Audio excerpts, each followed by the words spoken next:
Aujourd'hui, la question qui se pose, après les débats que nous avons eus, c'est le rapport sexuel est-il impossible?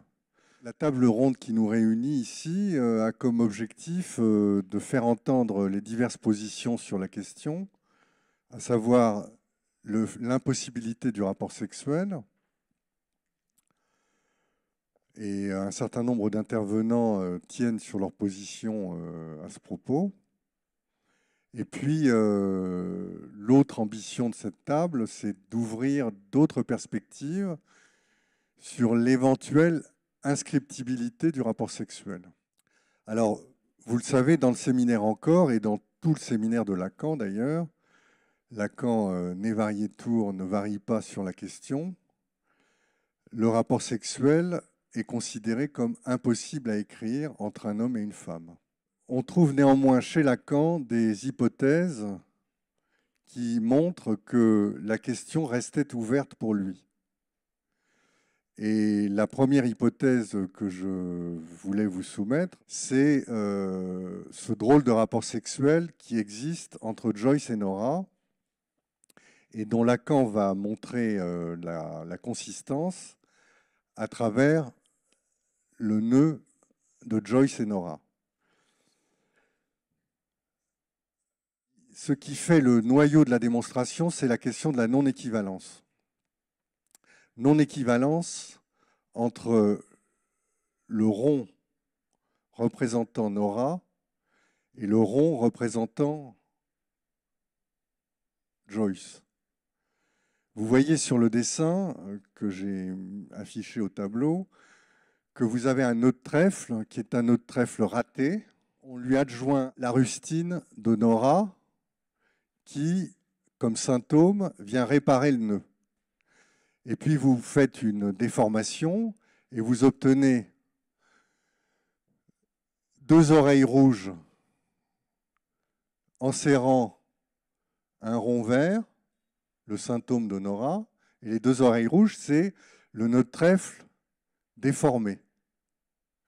Et puis, si vous prolongez la déformation, vous obtenez un rond rouge enserrant deux oreilles vertes. La non-équivalence, c'est le fait que pour Joyce, ce qui est frappant, c'est qu'il y a une stricte dissymétrie qu'on voit sur les nœuds que je vous ai présentés, les nœuds à deux.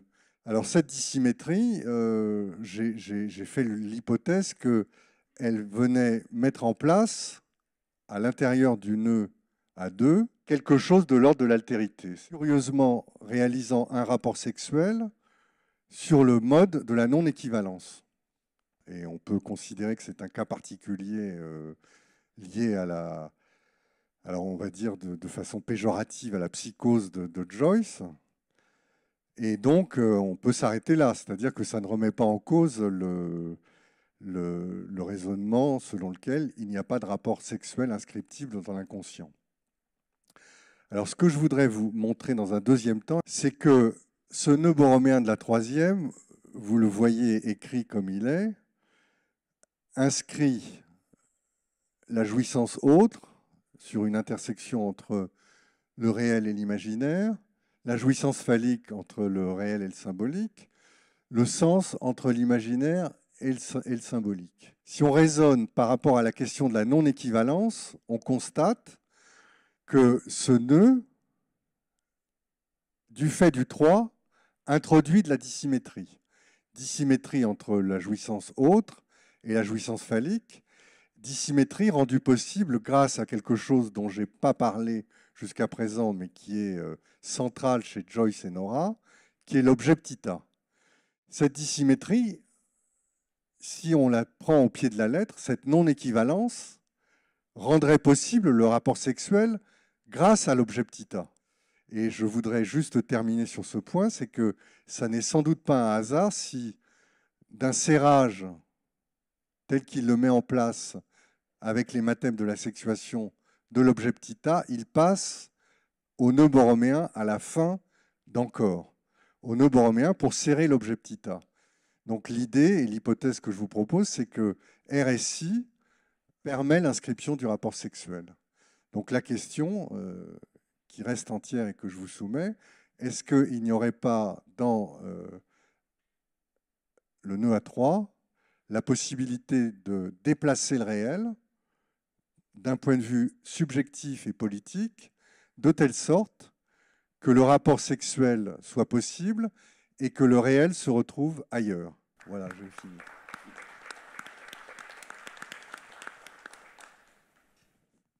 Alors, pour enchaîner sur mon exposé, j'appelle l'intervention d'Angela qui va nous parler de la littérature dans son rapport à l'objet. En fait, j'ai deux questions. Autant vous dire que ce sont deux soucis. La première question, le premier souci, c'est que déplacer un réel, un impossible, n'est jamais sans conséquence. Encore moins l'impossible d'écrire les rapports sexuels entre un homme et une femme. Comment soulever cette hypothèse que Pierre-Christophe soutient, et je crois qu'il faut qu'on le remercie parce qu'il nous bouscule un peu. Comment soulever cette hypothèse d'une possibilité d'inscription du rapport sexuel sans envisager les conséquences symboliques et imaginaires d'une telle affaire? Comme disait Marcel Cermak, quand on mord sur un registre, on paye dans l'autre, n'est-ce pas? Deuxième question, qui n'est pas sans rapport, c'est le cas de le dire avec la première. Nous pouvons parler de la jouissance de l'écriture, mais pouvons-nous parler de l'écriture de la jouissance? À ce propos, je voulais apporter une précision par rapport à une citation de Lacan qui a circulé hier après-midi dans la discussion, qui est quelque chose que Lacan dit dans la leçon du 15 mars 73 et qui me semble important justement de préciser, de rectifier parce que ça fait partie de mes soucis. Lacan dit ça, ce qui s'écrit en somme, qu'est-ce que ça serait? Et la réponse, c'est pas la jouissance, comme a été dit hier, c'est les conditions de la jouissance. Et ce qui se compte, qu'est-ce que ça serait? Les résidus de la jouissance. Donc, on peut écrire les conditions, on peut compter les résidus, les restes, mais la jouissance, est-ce qu'on peut l'écrire? Donc, ce n'est pas si simple pour moi en tout cas, et sûrement que pour développer cette question, il fallait encore préciser de quelle jouissance parlons-nous quand on reprend Lacan. Donc, je laisse la question ouverte.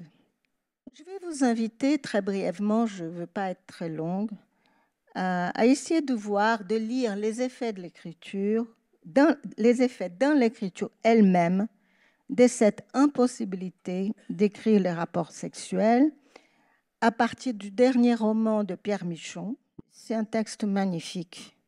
Ce roman est une ode au désir, c'est une orgie du langage. On peut dire que c'est un roman érotique, mais au sens où tout est désir, tout est jouissance, tout copule, non seulement les hommes et les femmes, mais aussi les mots et la nature elle-même. Je vais vous lire quelques extraits. C'est la fin c'est les dernières pages du livre. Il dit ça. L'accouplement, c'est un cérémonial. S'il ne l'est pas, c'est un travail de chien. Nous avions longtemps attendu. Maintenant, nous différions. Fallait-il même conclure? Mon désir interminable était l'égal exact de sa jouissance interminable, toujours assouvi, inassouvi toujours. Alors, le mot que nous puissions dire, c'est que la langue de Pierre Michon est jouissive et que son écriture vient inviter les lecteurs à partager la jouissance du langage. C'est un type d'écriture organisée, structurée, par l'impossible d'écrire les rapports sexuels. En tout cas, c'est l'hypothèse que je fais ici. Alors, en contrepoint à cela, je voulais reprendre rapidement ce que Pierre-Christophe a dit sur Nora et Joyce pour insister sur un point. Que la question, c'est qu'est-ce qui peut s'écrire chez Joyce ou cesser de ne pas s'écrire dans ces drôles de rapports sexuels qu'ils ont inventés. De quoi ces lettres à Nora peuvent être les témoins. Cette correspondance témoigne d'une tentative d'écrire, dénouer ces réels d'un rapport homme-femme par une invention, mais une invention d'écriture. J'insiste beaucoup là-dessus. Et de la même main, d'une tentative particulière de faire couple sans validation d'une référence tierce. C'est qu'effectivement peut avoir comme effet de déplacer ces réels du non-rapport, déplacer ces tiers-là. J'insisterai là-dessus, Pierre-Christophe. Curieusement, Nora ne s'intéresse pas à Ulysse. Elle préfère Finnegan's Wake. On peut se poser la question de quoi elle est complice dans ce type d'écriture. Et qu'est-ce qu'elle épouse, Nora? Qu'est-ce qu'elle épouse sinon les types de jouissances qui procurent à la fois ce travail de la lettre et cette polyphonie de signifiants. Elle épouse ce texte qui se réduit au réel de la lettre comme sens évidé, ce qui fait les lits de la jouissance de Joyce, comme a pu écrire Catherine Mio dans un de ses textes. Quoi Nora participe au façonnage du réel de la lettre, à la construction, peut-être qu'on pourrait dire ça, de cet objet A pour Joyce et qui va réintroduire dans l'écriture. Est-ce leur drôle de rapport qui viendrait faire les lits de cette littéralité jouissive présente dans toute l'œuvre de Joyce? Mais contrairement à Pierre Michon, qui nous invite au festin du langage, Joyce, si on suit Lacan, exclut le lecteur de la jouissance de son symptôme. Encore une question un peu abrupte. L'écriture de ce drôle de rapport, dans le cas de Joyce, tout au moins, aurait des conséquences dans la langue elle-même. Une langue alors qui ne serait pas du semblant, comme Charles Melman nous invitait à y réfléchir. Mais je dois vous dire que là, c'est vraiment une dernière question naïve. Je ne sais pas très bien ce qui serait une langue qui ne serait pas du semblant. Est-ce que ce serait une langue où l'objet serait inclus? Mais alors, est-ce qu'on pourrait encore se parler? Voilà, je ouvre les questions parce que c'est des choses que me travaillent et que peut-être en articuler les choses comme ça, on pourrait essayer de non seulement poser la question de la possibilité d'une écriture, mais aussi de ses conséquences. Voilà, merci.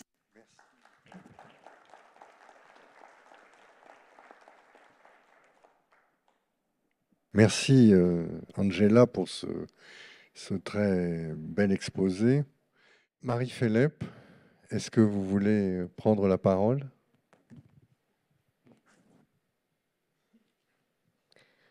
Donc la question est, le rapport sexuel est-il impossible? Si on demande, le rapport sexuel est-il impossible? Eh ben, on questionne ce que nous, on a l'habitude d'entendre comme une évidence, quoi. Et effectivement, à la relecture de certains passages de Encore, je me suis aperçue, après que Pierre-Christophe Catlino m'a proposé de participer à cette table ronde, que Lacan le pose, ce principe, à titre d'hypothèse, quoi. Et à plusieurs reprises, il introduit de la nuance, en fait. Par exemple, il évoque donc cette vérité, ce qu'on peut prendre pour une vérité quand on lit Encore, quoi. Il n'y a pas de rapport sexuel. Et il dit, donc, cette vérité, la seule qui puisse être incontestable de ce qu'elle n'est pas, qu'il n'y a pas de rapport sexuel. C'est très bizarre comme formule. La seule qui puisse être incontestable de ce qu'elle n'est pas. Du coup, ma question, ça a été, très bien, peut-être, c'est possible, mais quel est l'intérêt de tout de même comment dire, garder à l'esprit cet énoncé-là, quoi. Il n'y a pas de rapport sexuel. Et qu'est-ce que c'est, enfin, c'est-à-dire, moi, c'est quand même une formule qui m'accompagne. Et je rappellerai un moment du séminaire, au tout début, hein, où Lacan parle de ce privilège de la jouissance phallique, ce privilège de la jouissance phallique et de la jouissance sexuelle, en fait. C'est ça, c'est ce privilège de la jouissance sexuelle d'être spécifié par une impasse. Donc c'est tout à fait paradoxal, mais effectivement, là, le non-rapport est entendu au sens d'un privilège. Alors moi, je me suis interrogée. Qu'est-ce qu'il y a de privilège dans ce qui est plutôt une expérience désagréable, qui est celle du ratage, quoi. Lacan dit par exemple la jouissance en tant que sexuelle et phallique, bon, c'est-à-dire qu'elle ne se rapporte pas à l'autre comme telle. Donc, le privilège de cette jouissance, c'est d'être borné, limité, ce qui la rend supportable pour l'être humain. Et ce qui rend compte même de ce que c'est que la condition humaine, en fait. Et quand on l'entend comme ça, bon, ben, ça paraît assez indépassable.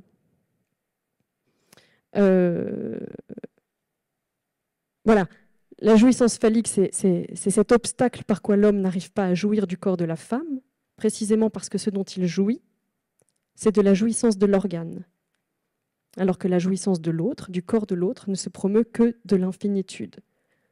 Donc c'est cette jouissance limitée, qui est jouissance d'un objet découpé dans le corps de la femme, qui empêche donc de jouir du corps de l'autre, qui fait le privilège de cette jouissance qui est certes insuffisante, insatisfaisante. Ce n'est pas ça, c'est là le cri d'insatisfaction dont parle Lacan par rapport à cette jouissance obtenue qui est toujours en deçà de la jouissance attendue. Et c'est ça qui préserve, en fait, qui préserve de la jouissance de l'être, en fait, qui préserve de l'infinitude, qui n'est pas du tout comment dire, soutenable. Pour conclure. Peut-être par une question que je vais vous adresser. Et qui est une question qui m'est venue quand on a commencé à parler de cette table ronde. Quand vous parlez donc du fait que ce soit possible que le rapport s'écrive, comment vous distinguez ça?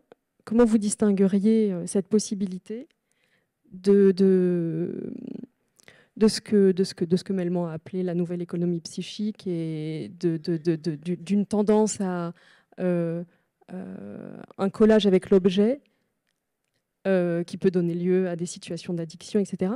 Parce que là, moi, ce que je viens d'entendre dans votre présentation tout à l'heure, Pierre-Christophe, c'est que vous faites comme condition de cette réalisation du rapport que l'objet soit entre RSI. Et moi, ce serait un sens de castration, oui, et donc de non-rapport sexuel. Donc la condition de l'inscriptibilité du rapport sexuel serait de consentir à la castration. Et quelque part, c'est un peu ce que j'ai entendu pendant ces journées. C'est une hypothèse paradoxale, mais ce que j'ai entendu, c'est que quand même, c'est toujours sur fond d'impossibilité que ça peut s'ouvrir. Et à partir de là qu'une expérience favorable peut avoir lieu, même si elle est très brève et tout à fait contingente. Voilà ma question. Très bien. Vous me permettrez, merci beaucoup pour ces très, très belles choses. Merci beaucoup, c'était très bien amené, très bien dit. Je ne répondrai pas tout de suite à votre question, si vous permettez, et je laisserai précisément sur la question de la nouvelle économie psychique dont il va être question dans l'intervention de Claude. Je laisserai Claude répondre à votre question. Merci. Oui, avant de revenir sur la démonstration fort éclairante de Pierre-Christophe, je voudrais vous dire que le soulagement qui s'est produit pour moi lorsque Tatiana, dès le premier jour, nous a montré, en le commentant à propos du corps, des corps et de la jouissance, nous a montré quoi? L'écriture du nœud borroméen à 3. Je ne peux pas me cacher, et donc vous cacher que ça m'a produit un soulagement, un allègement. Tatiana nous a proposé d'y lire une possible écriture du rapport sexuel. Ça m'a amené à poser, au fond, trois questions. Trois questions. La première, est-ce que l'écriture du nœud borroméen à 3 est l'écriture du réel de la structure de notre économie psychique ou pas? Je dois dire que sur cette première question, bon, on peut évidemment débattre, mais on ne peut pas méconnaître que Charles Melman s'est engagé pour dire que le nœud borroméen à 3 était l'écriture qui était en mesure de nous servir le plus aujourd'hui. Deuxième question, peut-être la plus importante concernant l'intitulé de la table ronde, est-ce que le nœud borroméen à 3 est l'écriture du rapport sexuel ou ce qui vient à la place de l'impossibilité d'écrire le rapport sexuel? Et troisième question que je me suis posée et que je vous pose, bien entendu, est-ce que l'écriture du nœud borroméen à 3, comme l'a souligné Charles Melman, est-ce que l'écriture du nœud borroméen à 3 est l'écriture la plus propice pour lire, à la fois lire la nouvelle économie psychique et peut-être proposer une réponse? Parce que il faut bien dire que, comme Lacan le souligne dans le séminaire encore, nous sommes dans un monde en décomposition, avancée. Décomposition avancée qui ne date pas de la nouvelle économie psychique, même si cette nouvelle économie psychique a accéléré et accélère la décomposition, notamment concernant le lien social. Donc, ce monde en décomposition, il se manifeste aussi, et il l'évoque à propos de l'écriture de Joyce dans le séminaire encore, il se manifeste aussi par la pulvérulence de la lettre. N'est-ce pas? Le discours analytique fait de la lettre un atome de désir, ce qui est quand même une manière de répondre tout autrement à cette décomposition littérale à laquelle nous assistons. Alors, est-ce que cette écriture répond mieux que l'écriture, par exemple, du nœud borroméen à 4, qui maintient la dimension du père, du nom du père, de l'Oedipe, c'est-à-dire la norme mâle?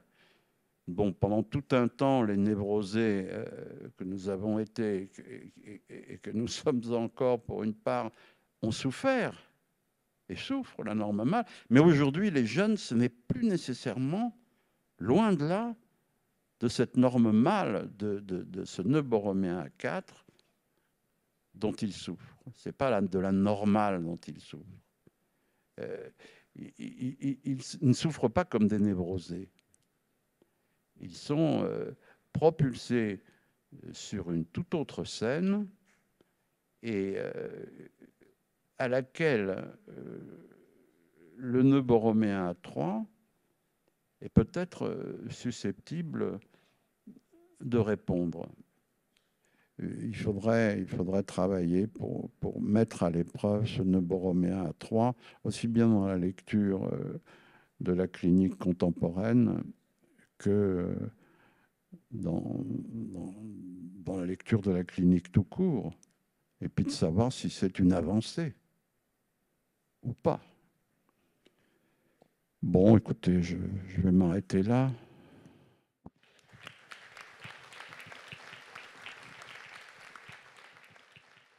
Je propose tout de suite à Stéphane de prendre la parole.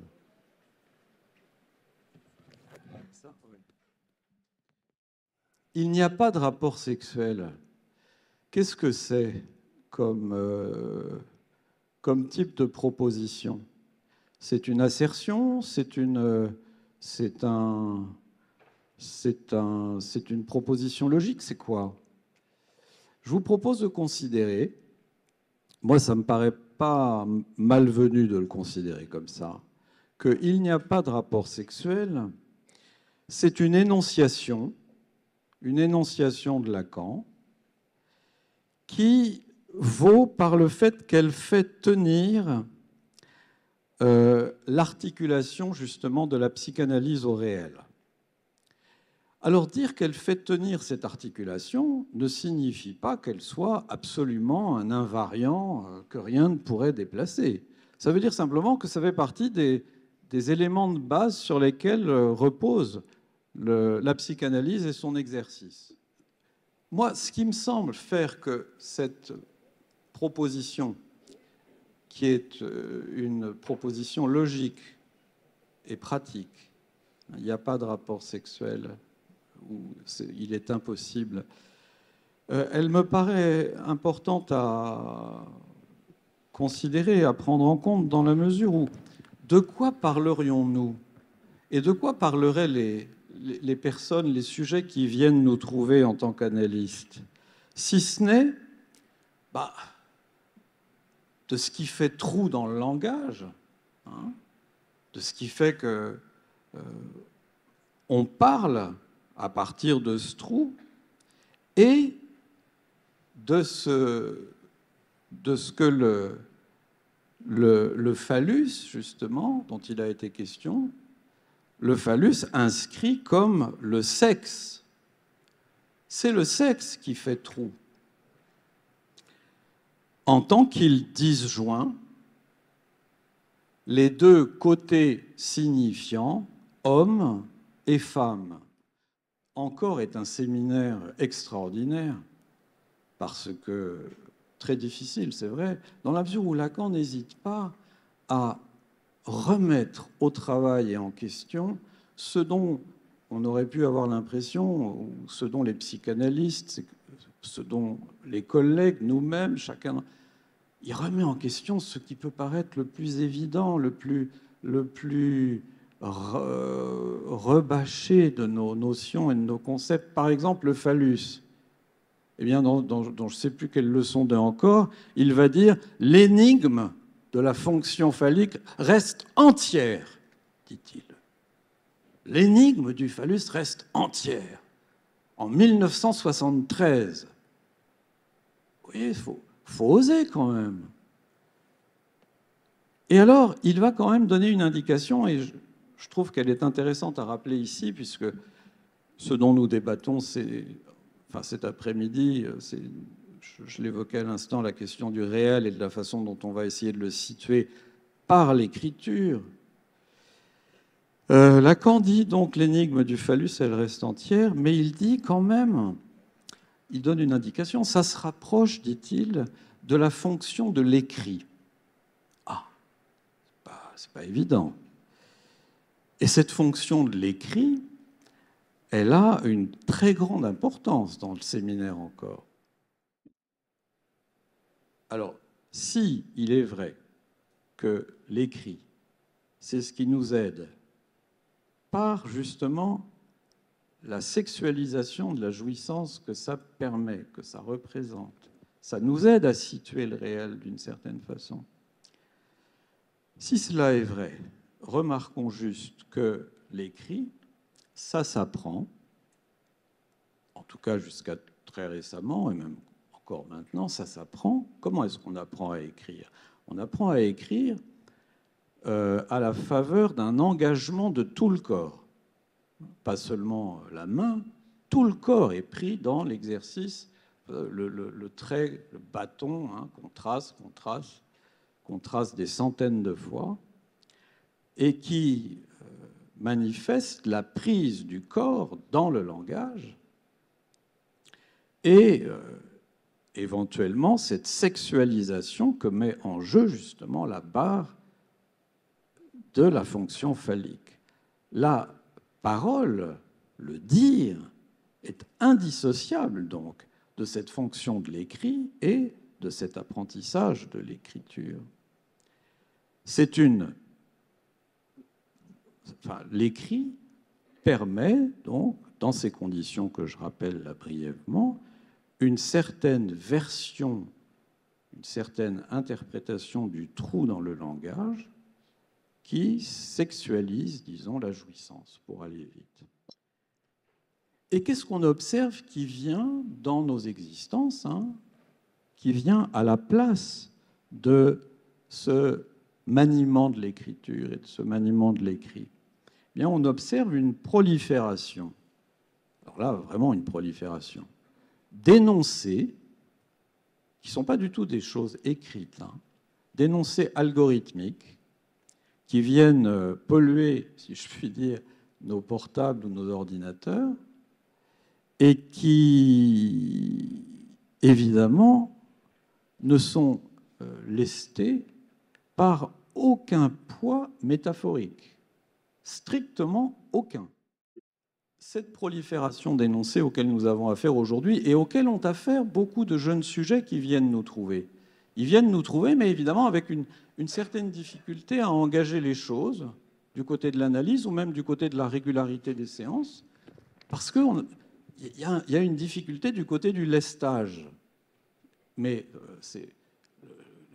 cette difficulté, elle n'est pas, et c'est ça qui les fait quand même rester bien souvent, sans générer chez eux une grande angoisse. C'est-à-dire que c'est assez angoissant de se trouver embarrassé de son corps, mais de ne pouvoir pas en dire quelque chose qui soit lesté par justement une référence phallique. En revanche, cette prolifération d'énoncés, elle produit, enfin, du genre ChatGPT, etc., elle produit quelque chose qui est assez intéressant, c'est-à-dire c'est comme si c'était un non-rapport sexuel. C'est-à-dire que ces énoncés qui sont produits là, c'est comme s'ils nous donnaient la négation du non-rapport sexuel. Mais ce n'est pas parce qu'on a une négation du non-rapport sexuel ou une non prise en compte du non-rapport sexuel, ça ne fait évidemment pas pour autant rapport sexuel, bien entendu.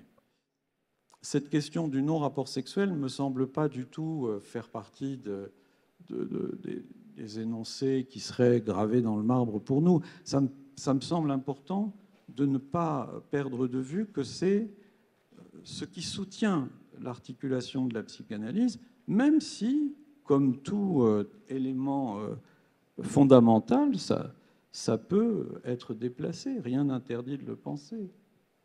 Voilà, bon, ben merci pour votre attention.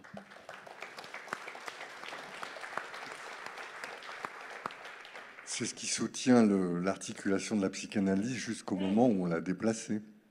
Enfin, à notre sens. Patricia. Le rang à 3.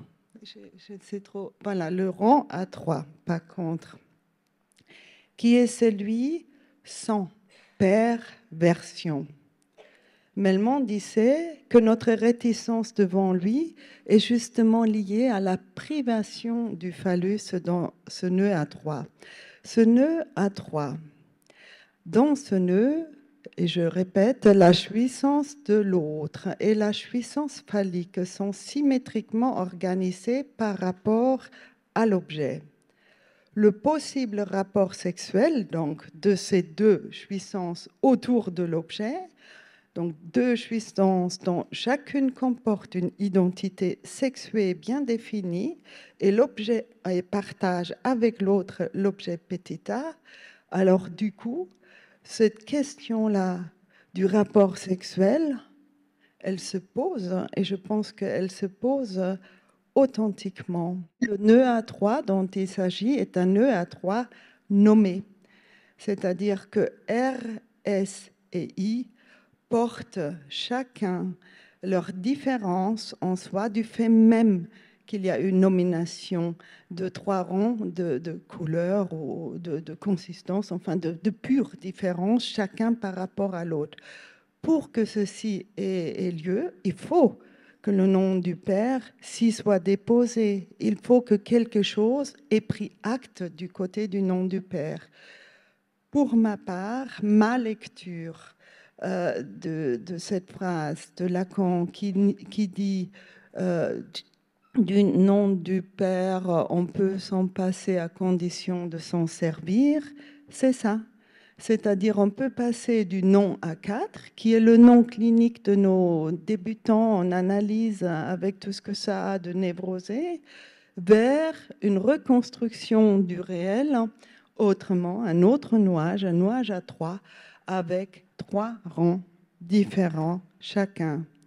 Alors, voilà, dans ce nœud à 3, est-ce que c'est un nœud l'idéal de la psychanalyse? Est-ce que c'est le nœud de fin d'analyse? Est-ce que c'est le nœud de l'analyste?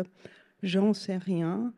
Et puis la dernière exception, qu'il n'a pas inscrit ainsi, mais que je vous propose, j'ose vous la proposer, c'est Melman qui l'a abordé, pas à Brest mais à Nantes en 2012. Et pas avec un long exposé, mais dans une petite remarque au cours, il a dit que le nœud à 3, c'est le nœud de la nouvelle économie psychique. Et sous-entendu, un nœud où aucune des consistances a été nommée. C'est-à-dire, il n'y a pas eu le nom du père qui est venu là, donner, inscrire la différence dans chacun des nœuds. Et du coup, il en résulte un nœud où chaque rang vaut l'autre. Il y a R est égal R, S et I, et vice-versa. Voilà, tout se vaut à égalité. Il n'y a donc pas il n'y a pas d'impact phallique qui fait une hiérarchie, une préférence, une autorité. Et donc, ce nœud-là qu'il a abordé, qu'il n'a pas repris, mais qui quand même me semble être, on pourrait le mettre au travail, hein. Ce nœud-là, me semble-t-il, évidemment donne accès à un rapport sexuel. Évidemment, il tourne communément autour du même trou. Et Lacan, tout à la fin de son enseignement, dans la topologie et le temps, je pense que vous vous rappelez, il parle d'une nœud généralisée, et là, il parle d'un troisième sexe. Et il en parle, il le retire, il le remet, et on sent combien il est très gêné à aborder cette question-là, et pourtant, il y a déjà quelque chose d'un avenir de la je sais pas quoi, de la construction psychique à venir dans notre société qui vient le travailler là. Et je me demandais si on n'a pas là à faire encore un certain nombre de travaux et à reconsidérer toutes ces remarques de Lacan et de Melman, bien entendu. Merci.